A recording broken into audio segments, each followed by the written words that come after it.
삶으로 열어가는 아름다운 신앙간증 오직 주만이의 김명인입니다. 한 여행자가 영국의 한 해안을 지나가고 있었습니다. 바다는 깨끗했고 또 갈매기들이 살기에는 더없이 좋아 보이는 곳이었습니다.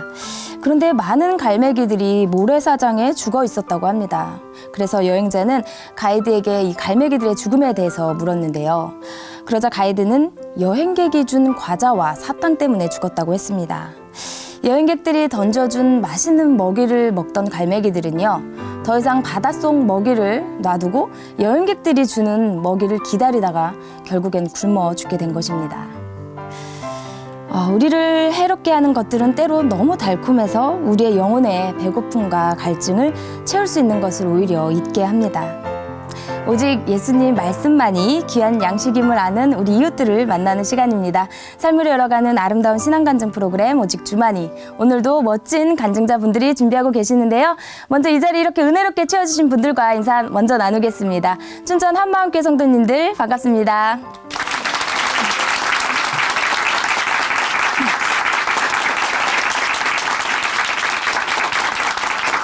네, 오늘 첫 번째 출연자를 만나보겠습니다.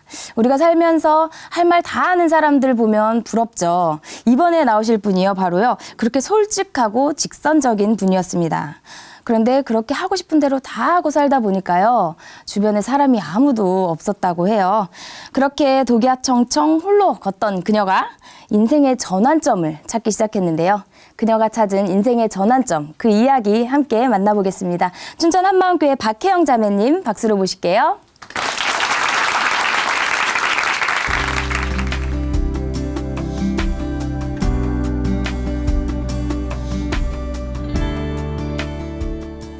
안녕하세요. 춘천 한마음교회 박혜영입니다.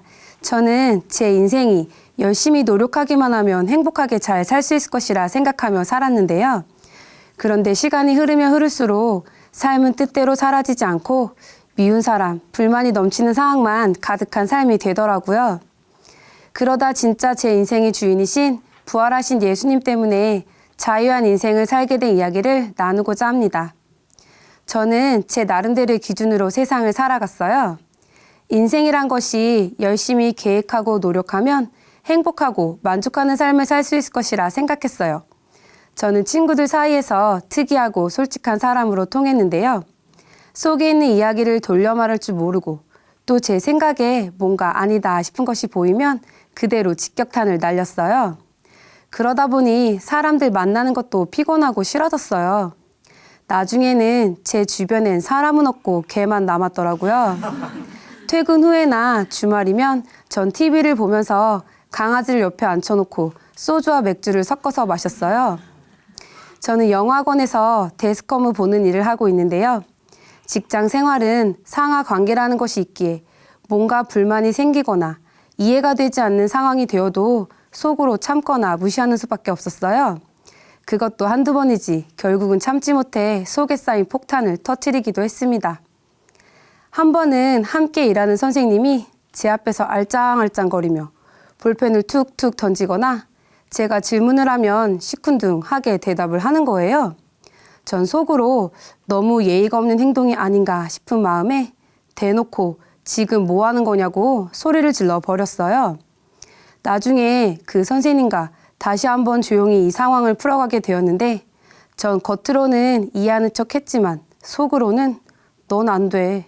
내가 너랑 다시 상대하면 사람이 아니다. 하면서 겉으로는 쿨한 척했지만 속으로는 무시를 하곤 했어요. 학원 강사 시절에는 학생들에게도 제 생각과 기준에 맞지 않는 행동을 보이면 가차없이 대했는데요. 경고를 주었는데도 또다시 제 말을 듣지 않으면 수업 중이라 할지라도 가방을 밖으로 던져버리고 집으로 돌려보냈어요. 학부모님께서 불만 전화를 하셨고 전 말로는 죄송하다고 했지만 제 생각이 옳고 합리적인 행동이라는 것은 여전히 제 안에 남아 있었습니다. 그때 저를 지켜보시던 학원 원장님은 제가 무슨 시한폭탄 같아 보였다고 후에 이야기해 주시더라고요. 조금만 아차 싶으면 금방이라도 학원을 그만둘 기세였다는 거예요. 사실 저도 언제든 그만둘 준비가 되어 있었기에 제 생각과 감정대로 행동하는 것은 어렵지 않았어요. 전 나름대로 옳은 행동을 하고 있고 또 주어진 상황에 최선을 다하고 있다고 생각을 했었기 때문입니다. 가족 관계에서도 다르지 않았어요. 오빠와 새언니를 보면서 항상 뭔가 불만 가득한 시선을 보냈고 심지어 새언니와 대판 싸운 적도 있어요. 제가 볼 땐 새언님 부족한 거 투성이라 늘 신경에 거슬린다는 생각뿐이었어요. 이러다 보니 가족이라 하더라도 어느 한 사람 제 마음에 드는 사람도 없고 불평 불만만 늘어가니 마음은 점점 지쳐만 갔습니다. 그러다 직장에서 멋진 선생님을 알게 된 거예요. 그 선생님은 제 인생에 딱 롤모델 같아 보였어요. 끊임없이 자기를 관리하고 투잡을 뛰며 일을 하는 그분의 활력 넘치는 생활이 좋아 보여 항상 부러워하며 저도 그 선생님을 따라 더 열심히 제 인생을 계획하기 시작했습니다. 앞으로 할 일들에 대해 밤이 새도록 고민을 하다 보니 하루하루 계획이 시간대로 분 단위로 세우게 되더라고요. 그런데 어떻게 사람이 분 단위로 살 수가 있겠어요? 항상 계획은 완벽했지만 거의 지킬 수가 없었어요. 그래서 제가 사는 방식을 벗어나 나도 그 선생님처럼 투잡을 해봐야겠다는 생각으로 직장 외의 시간에 영어 과외를 하게 되었어요. 과외는 주말에 오전, 오후로 시간을 잡았는데 처음엔 한두 명 하던 과외가 입소문을 타고 숫자가 늘어나더라고요.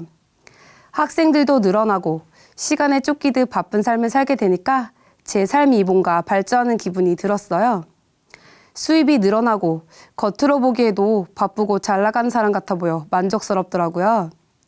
그런데 이런 시간이 1년, 2년, 3년을 넘어서기 시작하니까 돈을 더 벌어 행복해지는 게 아니라 내가 세운 계획과 욕심에 내가 깔려줄 것 같았어요. 돈을 좀 더 버나 안 버나 삶이 크게 달라지는 것 없이 제 체력만 바닥이 났어요. 돈이 모아지는 것도 아니고 그렇다고 크게 행복해지는 것도 아니고 이런 생활이 계속되다 보니 많은 스케줄을 소화하기에는 체력적으로 한계에 이르렀어요. 달팽이관 이상으로 며칠 동안 어지러워 잠도 못 자고 구토로 이어지기도 했고요. 또 손목터널 증후군까지 와서 오른손이 저려오는 것은 물론 오른쪽 무릎 신경까지 영향을 미쳐 걷는 것도 많이 힘들었어요. 이렇게 육신의 병은 곧 마음의 병으로 연결되어 삶의 모든 면에서 한계에 부딪히게 되었습니다. 그러면서 술에 집착하기 시작했어요. 술이라면 대학 때부터 자신 있었거든요. 평상시에도 소주 한 병과 맥주 2캔을 섞어서 음료수처럼 마실 정도였으니까요. 그리고 술은 빈속의 맛이와 제맛이라고 외치면서 저는 막걸리 3-4병, 소주 1-2병을 식사 대신 먹기도 했어요. 하지만 최고 중에 최고는 낮에 술 마시는 일명 낮술이었어요. 그래서 공휴일은 낮부터 취했었던 것 같아요. 저는 또한 술에 대한 것도 저만의 기준이 있었는데요. 바로 술은 취하라고 먹는 거다라는 생각이었어요. 그래서 전 늘 취할 때까지 마셨어요. 이렇게 빈속에 낮부터 취할 때까지 마시는 게 습관이 되었던 저에게 웃지 못할 일도 생겼는데요.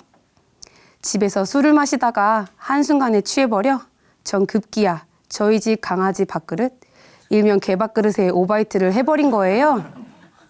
저희 어머니께서 이 장면을 목격하셨는데요. 강아지 표정이 가관도 아니었다고 하더라고요.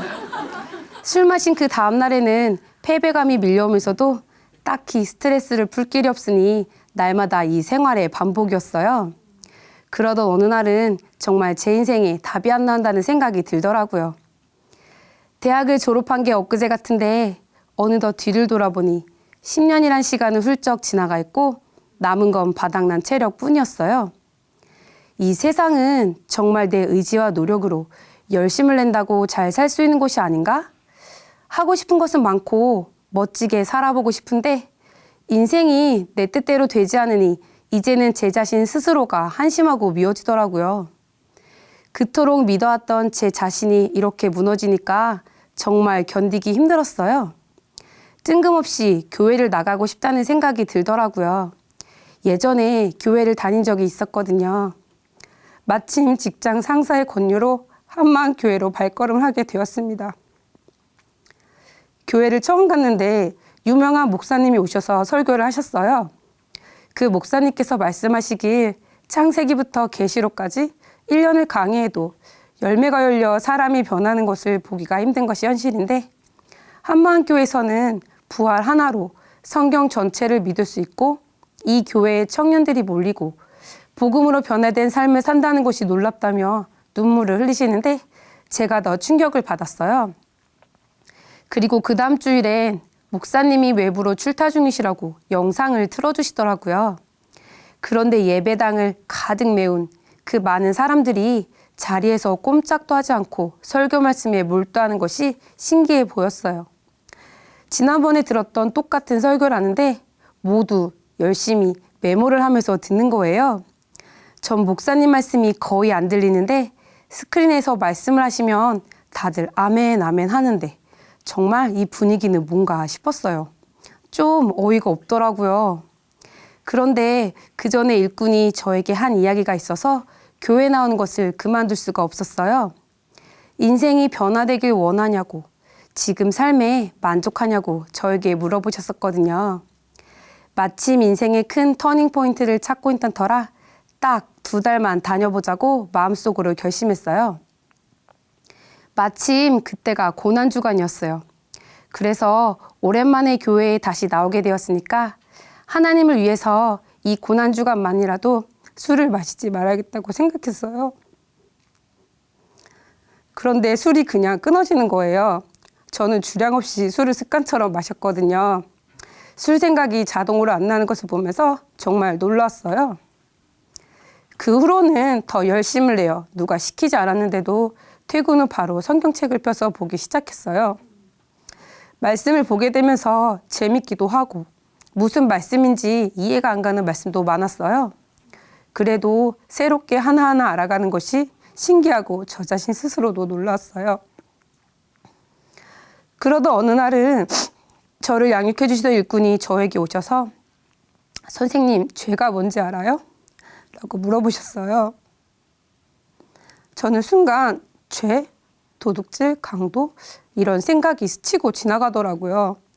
그런데 이런 죄를 묻는 것 같잖아 가만히 쳐다보고 있으니까 죄는요 예수님을 믿지 않는 게 죄예요 하시면서 요한복음에 기록되어 있다는 거예요. 그 순간 진짜 깜짝 놀랐어요. 저는 교회를 다녔어도 예수님에 대해서 크게 고민해 본 적이 없었거든요. 또 30년 이상을 살면서도 죄를 짓고 살았다는 생각을 단 한 번도 한 적이 없었는데 이 말씀을 듣는 순간 제가 죄인의 모습으로 하나님 앞에 대면하고 있는 것 같았어요. 그러면서 정말 마음이 간절해지더라고요. 그런데 그 후에 더 충격적인 말씀을 듣게 되었어요. 예수님이 세계 4대 성인 중에 한 분이시고 예수님께서 부활하셨다는 것이 역사라는 거예요. 어떻게 예수님이 부활하셨다는 것이 역사인데 안 믿을 수가 있나 싶으면서 정말 놀라웠어요. 그래서 이분을 더 깊이 알고 싶어 말씀을 계속해서 묵상하는데 고린도전서 15장에 예수님께서 성경대로 우리 죄를 위하여 죽으시고 성경대로 사흘 만에 다시 살아나셨다는 거예요. 이 말씀을 보는 순간 와, 어떻게 성경대로한 단어가 성경에 적혀 있나 싶으면서 이 성경대로한 단어가 저의 모든 세상적인 생각들을 내려놓게 만들었어요. 정말 예수님께서 성경대로 부활하셔서 하나님이 살아계신 것이 확증이 되고 그동안 들었던 복음이 하나로 연결되는 순간이었어요. 어떻게 하나님이 나를 살리기 위해 아들을 보내셨나? 어떻게 예수님께서 나 같은 사람을 살리기 위해 십자가에서 죽으셨나? 어떻게 전능자가 이 땅에 사람으로 오셔서 영원한 세계가 있고 나의 주인이라는 것을 알려줄 수가 있나? 놀라지 않을 수가 없었어요. 감격이 되었어요. 저는 여태껏 성탄절은 술 마시고 노는 그런 날인 줄 알았는데 예수님을 인격적으로 만난 순간 내가 그동안 성탄절에 뭔 짓을 했나 싶으면서 성탄절이 달력에 딱 자리 잡고 있다는 것이 감사하더라고요. 아, 하나님이 정말 살아계신 거였구나. 하나님께서 나를 위해 예수님을 보내주셨구나. 살아계신 하나님 앞에 서게 되니 저의 죄가 그대로 보였어요. 저의 죄 때문에 죽으시고 부활하신 나의 주인이 계신데 그동안 이 예수님을 배척하고 살았다는 게 정말 선명해졌어요. 제가 너무나 무서운 죄를 짓고 살았더라고요. 하나님, 회개합니다. 저를 위해 죽으시고 부활하셔서 저의 주인 되신 예수님을 믿지 않았습니다. 내 인생 내 것인 줄 알고 내 마음대로 살았습니다. 용서해 주세요. 다시는 제가 주인 되어 살지 않겠습니다. 이제는 부활하신 예수님을 제 마음의 주인으로 모시고 오직 주님만을 위해 살겠습니다. 기도하고 예수님을 제 마음의 주인으로 모셔드렸어요. 회개를 하고 난 후 제 마음에 빛이 들어왔어요. 벅차고 감격이 되어 눈물만 나왔어요. 저에게 있는 모든 죄의 쇠사슬이 풀린 것 같았어요. 마음속에서 이제 나는 살았다. 나는 정말 살았다. 라는 고백이 저절로 터져나왔어요. 그리고 이제는 무엇을 위해 살아야 하는지가 너무나 선명해졌어요. 더 이상은 제가 제 인생의 주인 되어서 힘들게 살지 않아도 되니까 그렇게 자유롭고 행복할 수가 없더라고요. 예수님이 저의 주인이신 게 너무 기뻤습니다. 회개하고 복음을 믿으라는 말씀이 정말 은혜의 말씀이었어요.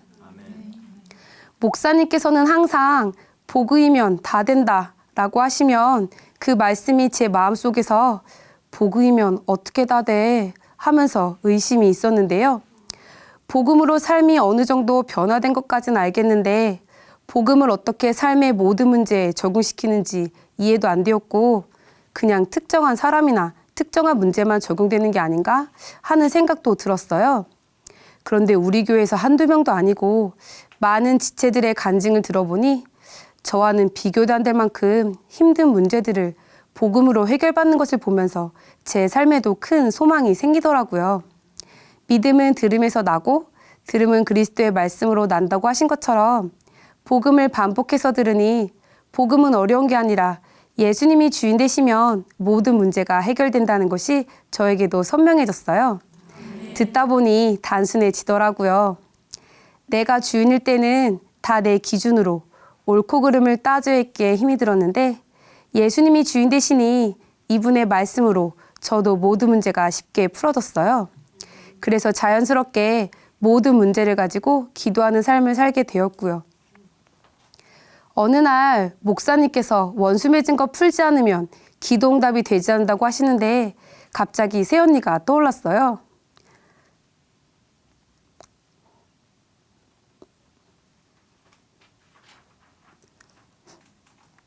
저는 예수님 믿고 난 후에 언니를 미워했던 마음을 해결받은 줄 알았거든요.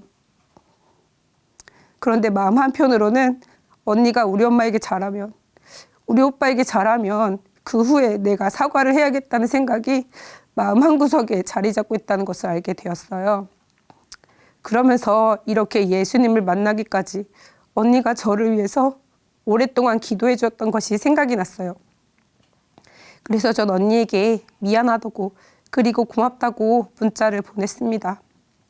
전 언니가 미워서 2년 동안이나 마주칠 일을 만들지 않고 지냈었는데요. 지금은 그 모든 어색함과 미움이 떠나고 한 지붕 아래서 함께 살게 되었어요. 제가 다니는 직장에 제가 예수님 믿기 전 서로를 경계하며 어색하게 지냈던 선생님이 있었는데요. 저희 둘은 서로가 달라도 너무 다르다는 생각을 하며 평행선을 걷고 있었어요.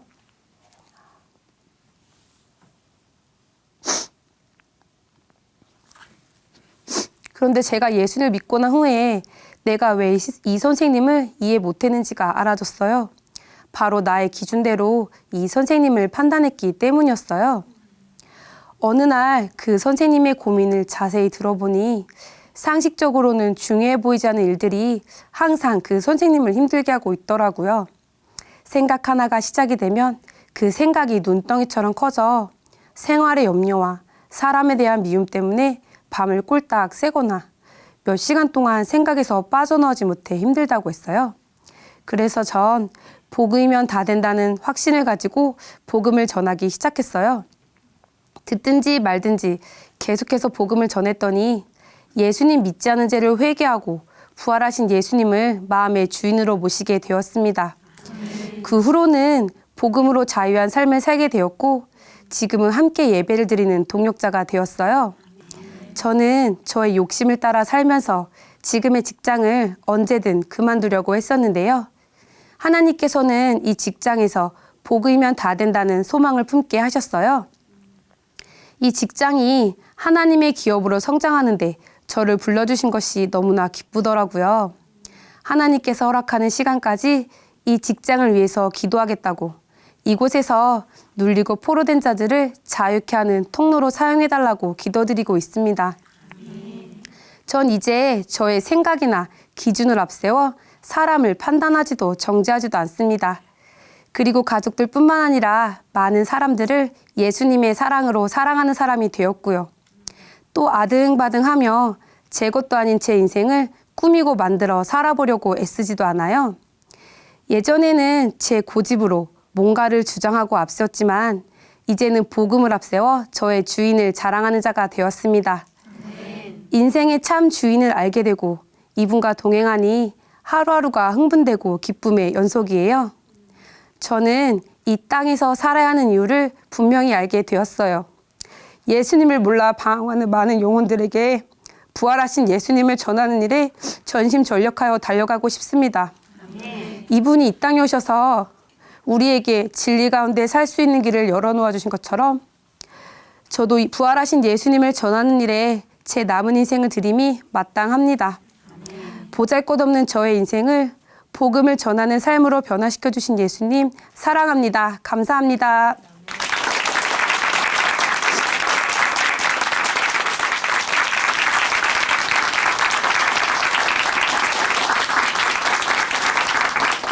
네, 간증 감사합니다. 인생의 한 획을 긋는 인생의 전환점, 바로 부활하신 예수님을 만나는 것 아닐까요?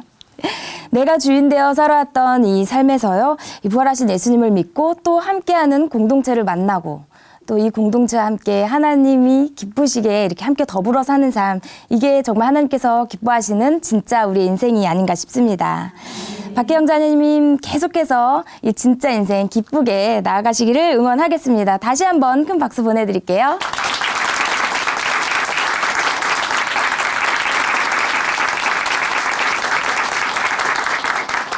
아름다운 믿음의 고백으로 하나님의 은혜를 나누는 오직 주만이 두 번째 출연자 만나보겠습니다.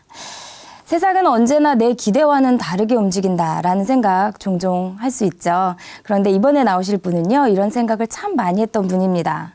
내 생각과 내 기준과는 다르게 행동하는 사람들을 보면서요, 참 많이 실망도 했고요. 나는 잘하고 있는데 저 사람들은 왜 저럴까 하면서 남 탓을 하기 시작했다고 해요. 그렇게 사는 게 무엇인가에 대한 고민도 이렇게 하게 되었는데요. 사는 게 무엇인지 진정한 삶의 의미를 발견했다고 합니다. 그 이야기 함께 만나보겠습니다. 춘천 한마음교회 장미리 자매님, 큰 박수로 모실게요.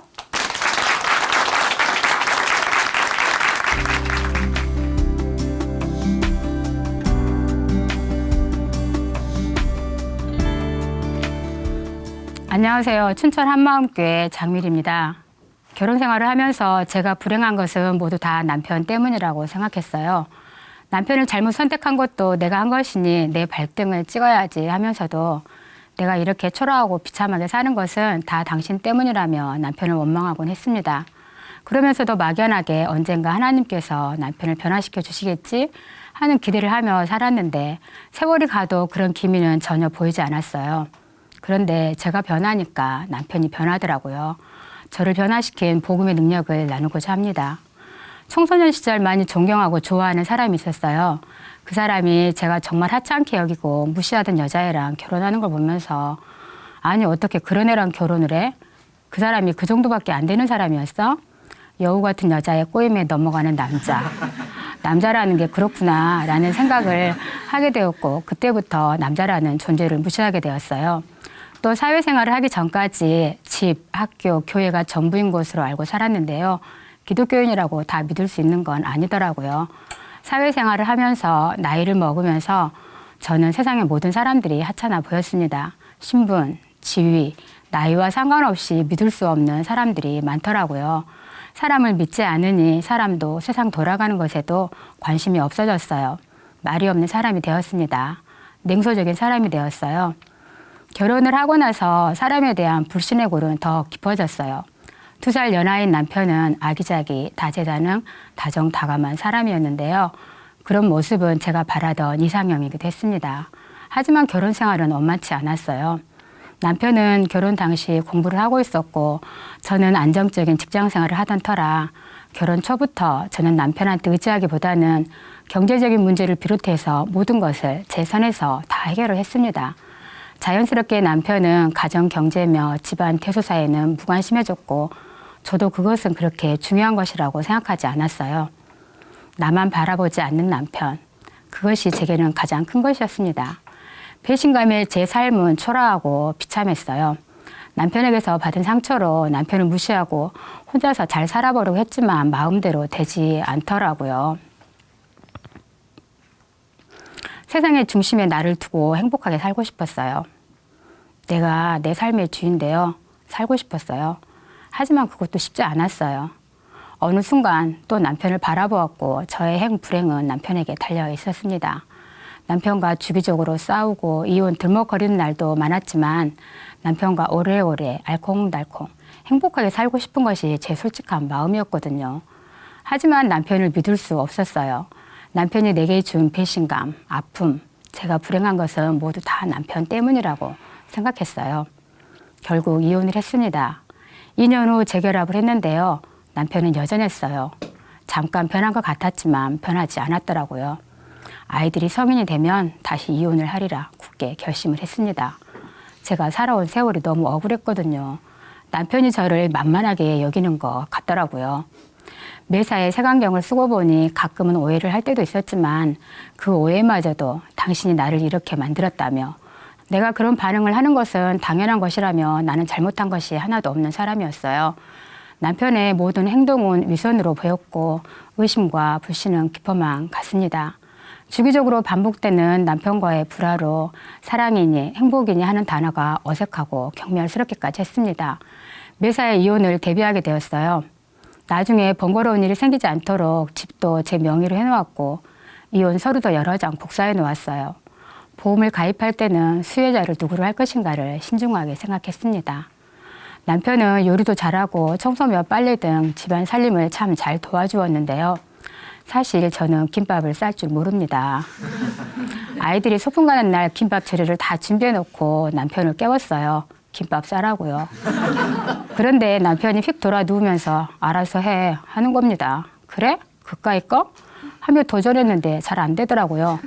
자꾸 옆구리가 터져서 결국은 김밥 재료를 다 다져서 볶음밥을 만들어 주었어요. 그날 소풍 갔다 온 아이들이 자기들만 김밥 안 싸왔다고 하는데 많이 미안했습니다. 그날 제가 깨달은 건 남편을 이용해야 할 일이 있으면 그 전날까지 기분을 풀어줘야겠구나 하는 거였어요.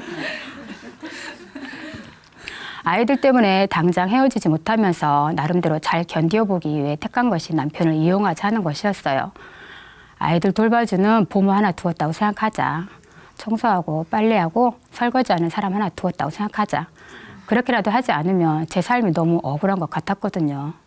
하지만 그렇게 생각해도 제 자신만 더 초라해져 갈 뿐이었습니다. 이혼을 한 경험이 있기 때문에 이혼이 두렵지도 않았고 언제든 다시 할 수 있는 거라고 생각했어요. 집에서 나가라고 남편의 등을 떠다 민 적도 있었고 남편의 옷가방을 창밖으로 내던진 적도 있었고 남편이 늦게까지 안 들어올 땐 전화벨이 울리기를 기다린 적도 있습니다. 교통사고가 났다는, 차라리 없으면 내 눈앞에 안 보이면 신경 쓸 것 없으니 내 마음이 편하지 않을까 하는 생각을 했습니다.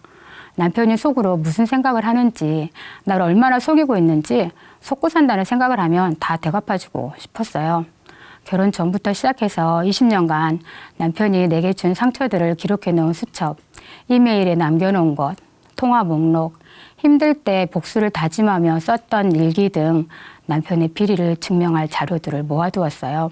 나중에 이혼할 때 그때는 내가 똑같은 배신감을 맛보게 해주리라, 복수하리라 마음을 다지며 살았습니다. 사랑의 반대는 미움이 아니라 무관심이라고 하잖아요. 무엇을 해야 할지, 시간을 어떻게 보내야 할지 모든 신경이 남편에게 쏠려있는 자신을 보면서 정신건강을 위해 남편에게 무관심하자 마음먹었어요.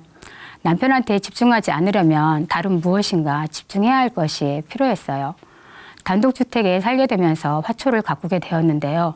온실까지 갖추어 놓고 봄, 여름, 가을, 겨울 화초를 가꾸었더니 화원을 해도 되겠다는 말까지 듣게 되었어요. 새벽부터 캄캄해질 때까지 화초와 텃밭을 가꾸는 일에 빠져 살았습니다. 밥은 안 먹어도 화장을 못해도 심지어 세수도 양치질도 못하고 출근하는 날도 많았어요. 또 하나 트레킹에 재미를 붙이게 되면서 주말이나 공휴일에는 어디론가 떠나야 했어요. 남편도 있고 아이들도 있었지만 외롭다는 생각이 들었거든요. 누구한테 의지할 것도 없고 서운해할 것도 없고 어차피 인생은 혼자라는 말로 위안을 삼으며 일찌감치 홀로서기를 해야겠다고 생각했어요.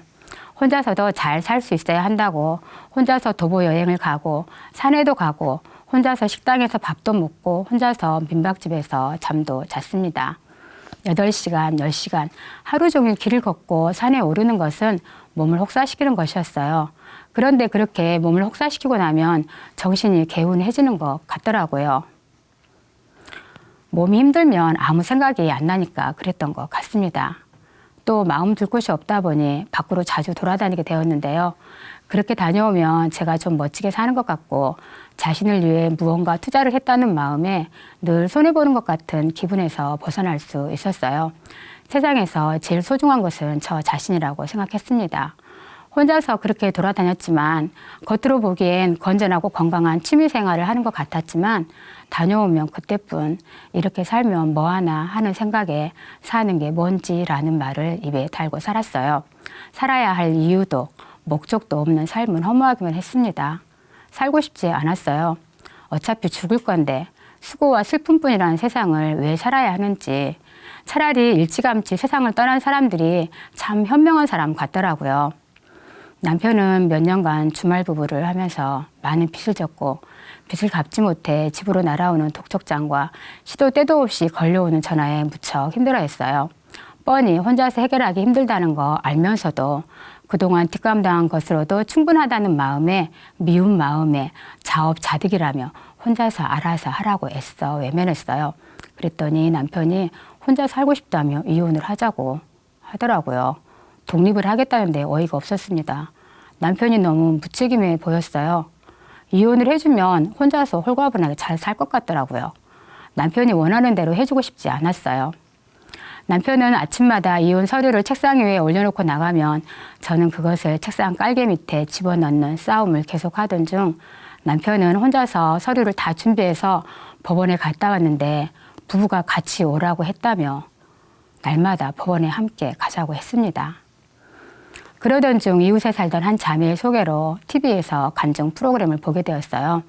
그 자매가 자기가 거기에 나온다고 그러더라고요. 아는 사람이 TV에 나온다기에 솔깃해서 또 한편으로는 마지못해서 보게 된 그 프로그램이 지금 저를 이곳에 있게 했습니다. 그 자매는 방청객으로 나왔어요. 거기에는 게임 중독자, 조폭, 일진, 마담 등 마음의 주인을 바꾸고 기쁘게 살고 있는 사람들이 있었어요. 도저히 바뀔 것 같지 않고 바꿀 수 없을 것 같은 사람들이 변했더라고요. 마음의 주인을 바꾸니 삶이 변했더라고요.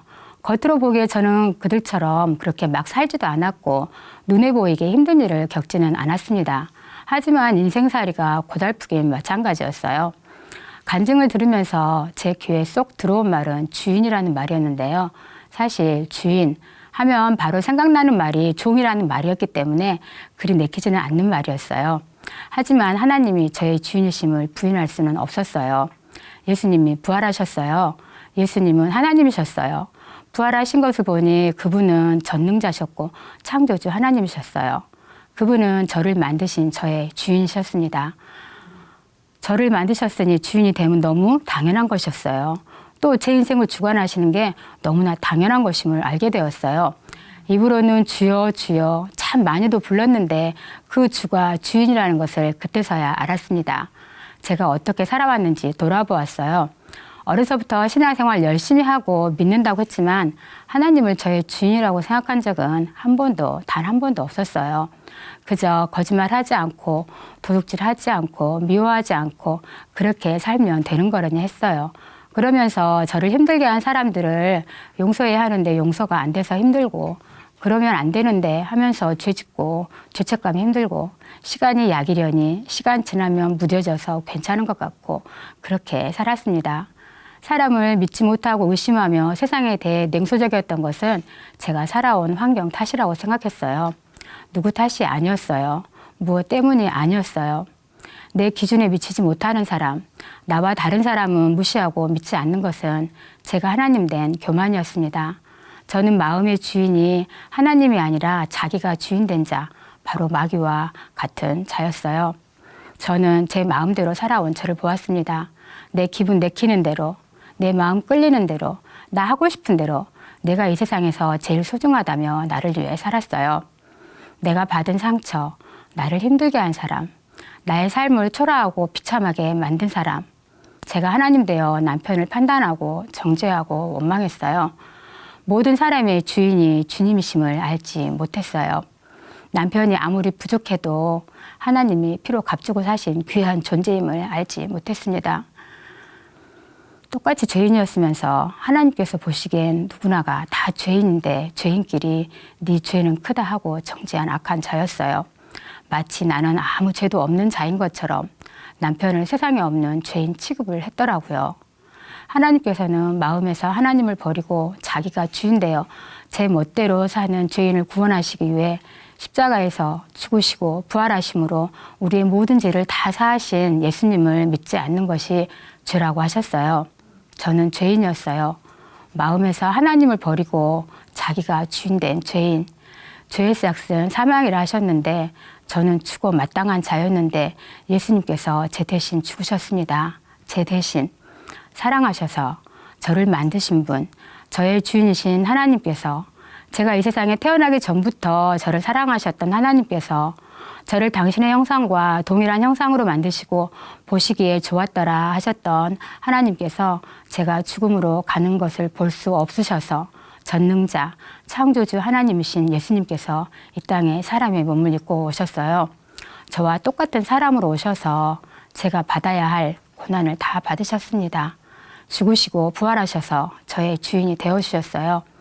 그럼에도 불구하고 여전히 내가 주인 되어 내 마음대로 살았던 저는 예수님을 믿지 않는 자, 죄인 중에 죄인이었어요. 남편이나 저나 예수님을 믿지 않아서 서로가 그렇게 힘든 삶을 살았던 것을 저는 모두 다 남편 때문이라며 남편을 원망하고 마음에서 수없이 남편을 살인했던 악한 자였습니다. 나의 삶이 초라하고 비참했던 것은 누구 때문이 아니라 내 인생은 나의 것하며 내가 주인 되어 내 마음대로 살았기 때문이었음을 보게 되었어요. 저는 하나님 앞에 제가 제 삶의 주인 되어 제 마음대로 살았음을, 제가 예수님을 믿지 않는 자였음을 고백했습니다. 그리고 예수님을 제 마음의 주인으로 모셔드렸습니다.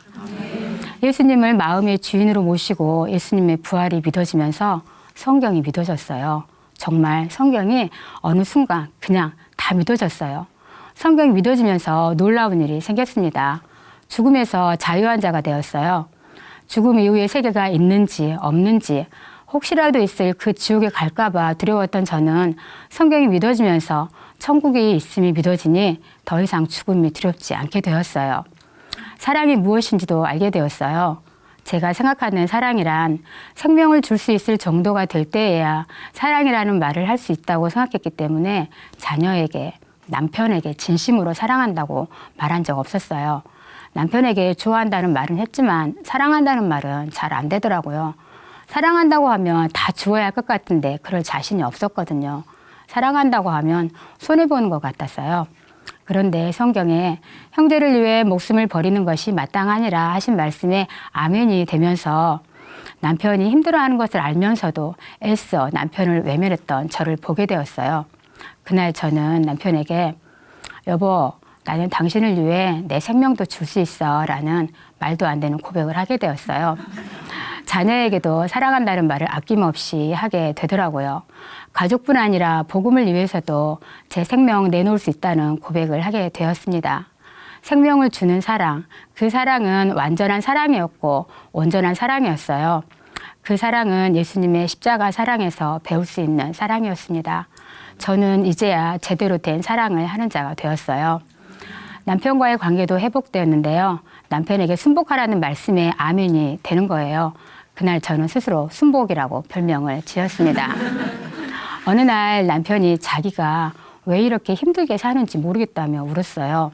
저도 함께 울게 되었는데 결혼한 지 20년 만에 처음으로 남편에게 미안하다고 잘못했다고 다 내 잘못이라고 고백을 하게 되었어요.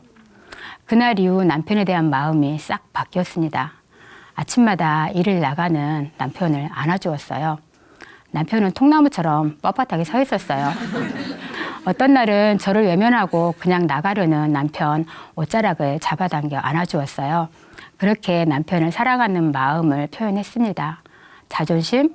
그런 거 하나도 생각나지 않더라고요. 그 후로도 남편은 한동안 계속 이혼 서류를 내밀었는데요. 제가 변하니까 남편이 변하더라고요. 너무 빨리 변해서 믿어지지 않았어요. 저의 주인이 주님이듯 남편의 주인이 주님심을 믿게 되니 남편을 보는 눈이 달라지고 품는 마음이 달라졌습니다. 나중에 이혼할 때 나는 아무 잘못 없음을 주장하기 위해 남겨놓았던 자료들은 다 태워버렸고 이메일에서도 완전 삭제했습니다. 복음이면 충분하니까요. 배신감에 판단하고 정죄하며 죽어라 원망하고 살았던 우리 부부, 지금은 함께 주와 복음을 위해 달려가고 있습니다. 함께 새벽을 깨우고 말씀을 나누며 교제하는 부부 공동체가 되었습니다. 사는 게 뭔지라는 말을 입에 달고 살았던 저는요, 제가 무엇을 하며 살아야 하는지 알게 되었어요. 딱 하나, 주를 위해 사는 것. 그것이 제가 이 땅에 생명 있는 이유임을 알게 되었습니다. 교회 공동체와 함께 기도하고 교제하면서 그전에 제가 좋아하던 것들은 자연스럽게 다 끊어졌고 이제는 무엇을 하든지 복음을 전하는 기회로 삼게 되었어요. 오직 주와 복음을 위해 사는 아주 단순한 삶이 되었지만 저의 하루하루는 날마다 새롭고 즐거운 날이 되었습니다. 동생이 이혼을 하겠다며 도움을 요청했어요. 동생은 이혼 경험이 있는 제가 어떻게 하면 이혼을 잘 할 수 있을지를 알려줄 줄 알았다고 하더라고요. 저는 간증 동영상을 보내주고 복음을 전했어요. 저처럼 모태신앙이었던 동생은 처음에 무척 못마땅했는데요. 지금은 부활하신 예수님을 주인으로 모신 유괴가족, 하늘가족, 더블가족이 되었습니다. 어느 날 아침 하나님께서는 제 마음 깊은 곳에 있던 미움과 원망을 생각나게 하시고 풀게 하셨어요. 청소년 시절 존경했던 사람이 제가 하찮게 여기던 여자애랑 결혼을 했고 그래서 남자를 무시하게 되었고 믿지 않게 되었던 것은 누구 때문이 아니라 제가 주인 되면서 비롯된 저의 잘못된 생각이었음을 보게 하셨습니다. 20년간 마음 깊은 곳에 있다가 가끔 그들의 소식을 들을 때면 불쑥불쑥 올라왔던 불쾌한 감정들로부터 자유한 자가 되었습니다. 이렇게 변화된 제 모습을 보면서 어떻게 내가 이렇게 변했지? 참 궁금하더라고요. 성경을 보면서 알았어요. 그것은 하나님께서 제게 주신 마음이었고 복음 때문이었어요. 사람의 힘으로는 할 수 없는 것 하나님이 하셨습니다. 복음이 그렇게 만들어버렸어요. 오직 복음으로만 가능한 것이었습니다. 복음에는 능력이 있습니다. 감사합니다.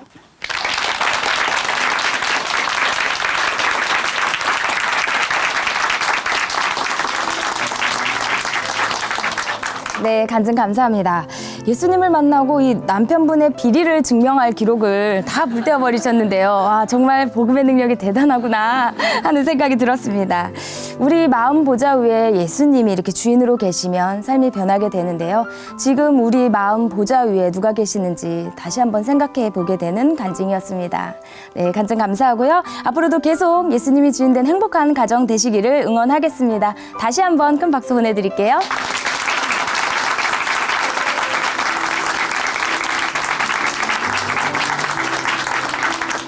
하나님으로 인해 변한 삶의 고백이 있는 간증 프로그램 오직 주만이 오늘은 여기까지입니다. 지금까지 함께해 주신 춘천 한마음교회 성도님들 그리고 시청자 여러분 감사드립니다. 오늘도 이 시간 찬양으로 마무리하겠습니다. 찬양해 주실 분은요 염은희 자매님이고요. 함께할 찬양은 당신을 바라볼게요입니다. 오늘도 성령 충만한 하루 보내세요. 감사합니다.